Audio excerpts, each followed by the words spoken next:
Netexplo. It's an observatory based out of Paris, partnered with UNESCO, and we have an enormous network, 200 technologists, university professors, there are 13 of them that work with us, and every year we go around and we collect initiatives. Netexplo really looks at technology, of course, but really what the focus is on looking at the usages. How are these technologies being used?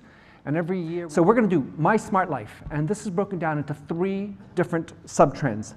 My smart protective surroundings, basically looking at how we're living in cities, in big collections. The second is how technologies are helping to build smarter, more empathetic relations amongst us. And the third, it looks at technology usually helping to protect our environment. So My Smart Protective Surroundings really looks at this notion of living together in the cities. As Baudelaire said, at the beginning, when in the Romantic era, we were looking at cities, it was this really boiling area where people coming in, it was burgeoning, bustling, somewhat terrifying, very smelly, and disorganized. It was extremely exciting to live in these cities. And little technology.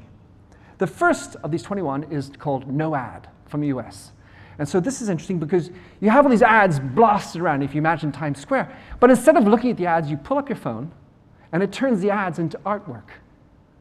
And I think that's a really fun. Then for anyone traveling to China, you also know that food is always a problem in China. Of course, we're using chopsticks. Everyone like using chopsticks? Well, what about if you had chopsticks that could tell you that the food you're going to eat is safe? Because I mean, I don't know about you, but I can't read that bloody menu.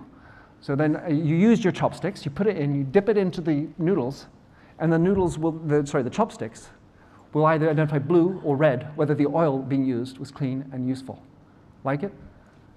Came out of an April Fool's joke done by Biden. What about this? So you use a virtual reality, you put it on, and through actors, they simulate all your activities, and you get to look down like, oh, I have breasts. Ooh, didn't know what that felt like. And so, here's a disabled person being able to live as if they were able, and so on. So it's quite fascinating, giving this idea that we can use technology to help us understand and be in the skin, which is what empathy is all about, of somebody else.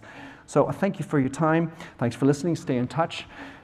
Here is a list of all the things I just showed you, so you don't need to write them down. They're up on the slide share, should you want to look for them. And if you have any questions, hit me. I'm for you. Thanks for your time.